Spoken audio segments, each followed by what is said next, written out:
The rain had not stopped for 11 days. It hammered against the windows of the Ravenhill Dam control station like thousands of frantic fingers, shaking the rusted frames and filling the night with an endless metallic rhythm.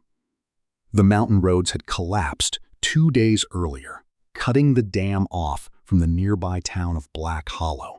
Only 3 workers remained inside the massive concrete structure overlooking the dark reservoir.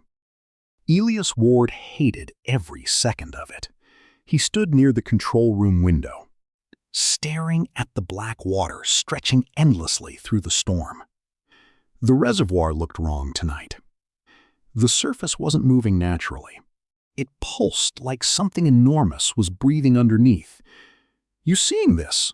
Elias asked. "Behind him." Martha Cole looked up from a flickering monitor. "Pressure sensors are spiking again," she whispered. "Same as last night." Elias rubbed his tired eyes. "Probably debris under the floodgates." "No," Martha replied slowly. "Debris doesn't scream." The room fell silent. Even through the pounding rain, they could hear it. A distant sound rising from somewhere beneath the dam. A human scream, long, agonizing, and impossibly deep underwater. Trevor Mills burst into the room carrying a flashlight. Backup tunnels flooded halfway. "We need to shut Gate C before the turbines overload." The 3 workers descended into the lower maintenance tunnels. Emergency lights flickered above them, while water dripped steadily from cracked pipes. When they reached Tunnel 7, Elias froze. The walls were covered in handprints, hundreds of them, fresh, all pointing deeper into the darkness. Then came the whispering. "Help us! We're still drowning." Trevor backed away nervously. "Tell me this is some kind of joke." Nobody answered. 3 nights earlier, a maintenance worker named Daniel had vanished inside these tunnels. The cameras recorded only static before cutting out completely. Then the lights flickered.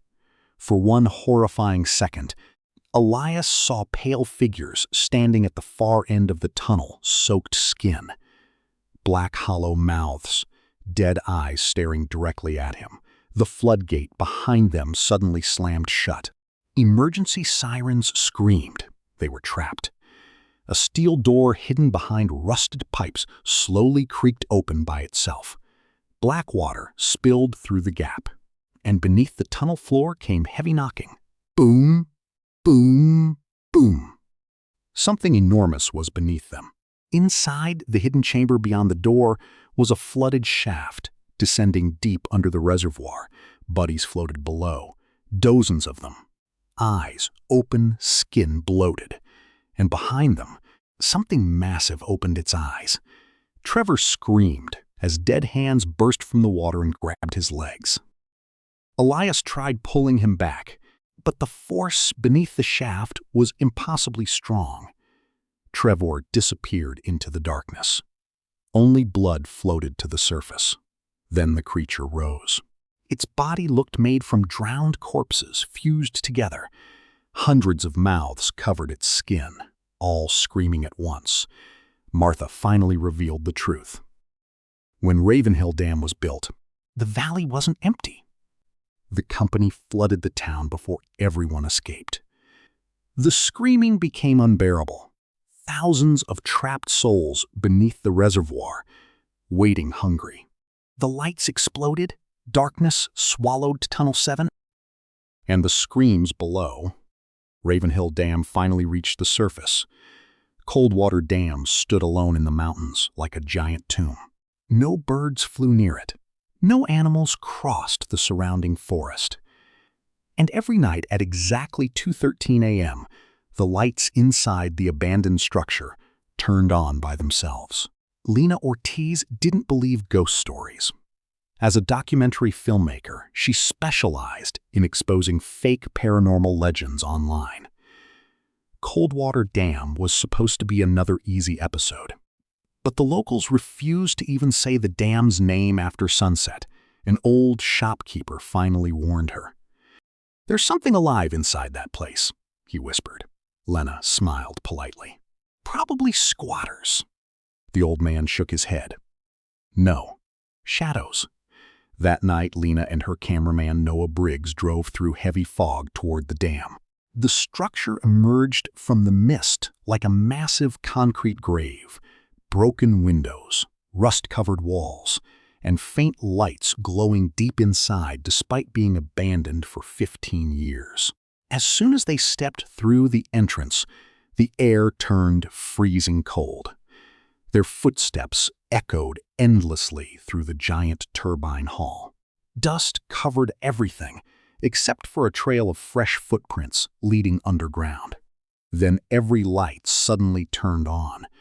The buzzing sound filled the corridors.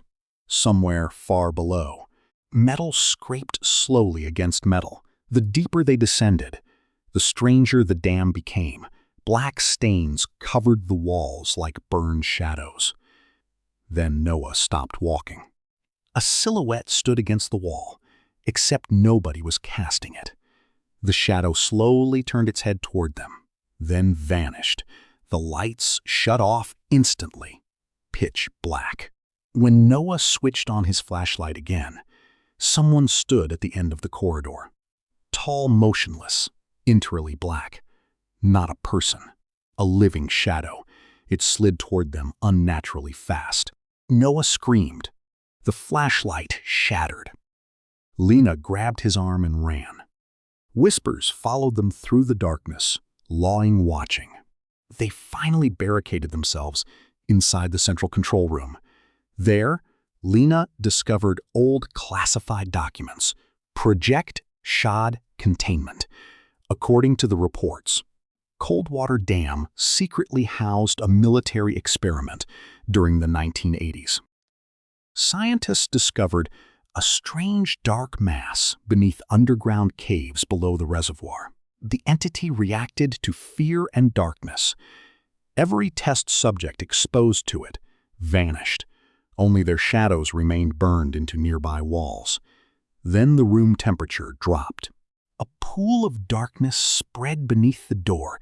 The shadow entity rose from the floor itself, taller than before, and inside its body, screaming human faces twisted beneath the black surface. Noah lit a road flare. Bright red light filled the room. The creature shrieked violently. "It hates light!" Lena shouted. They escaped deeper into the dam, eventually reaching a gigantic underground vault. The containment chamber doors were bent outward. Something had escaped years ago. Inside, thousands of black silhouettes covered the walls. Human shadows, all reaching upward. Suddenly Noah's flare died. Darkness consumed the chamber. A voice whispered beside Lena's ear. "You brought us more shadows." The entity erupted from every wall simultaneously. Noah disappeared screaming into the darkness. When Lena turned around, only his shadow remained burned into the concrete floor. Lena barely escaped as Coldwater Dam collapsed behind her during the storm, but she never released the documentary footage. Because in the final frame recorded before Noah vanished, something stood behind him, a tall black figure, smiling. And every night since then, Lena notices shadows moving inside her apartment after midnight, waiting for the lights to go out. People in Ashcrag Valley used to say the mountain was alive, not spiritually, not metaphorically. Alive. Old miners working beneath Mount Vale claimed they heard breathing inside the rock. Some swore the mountain moved during storms. Nobody believed them. Then the government built Grimhollow Dam directly against the mountain. The project was considered an engineering miracle. But during construction, workers began disappearing inside the underground tunnels. Officials blamed cave-ins. The project continued. 5 years later, the dam became operational. And the mountain finally woke up. Structural engineer Caleb Ross arrived during the worst storm Ashcrag Valley had seen in decades. Strange seismic readings beneath the dam showed movement inside Mount Vale, not shifting, walking. Caleb met Night Supervisor Ingrid Voss inside the control station, overlooking the massive reservoir. "These tremors happen every night?" Caleb asked. Ingrid nodded nervously. "Always at 3:17 a.m.? Any idea what causes them?" She stared toward the mountain. The mountain knocks. At exactly 3:17 a.m., every monitor went black, emergency sirens activated, seismic breach detected. The entire station shook violently. A deep boom echoed beneath the dam. Caleb and Ingrid rushed into the lower tunnels with the maintenance crew. The deeper they descended, the warmer the air became. Too warm, like breath.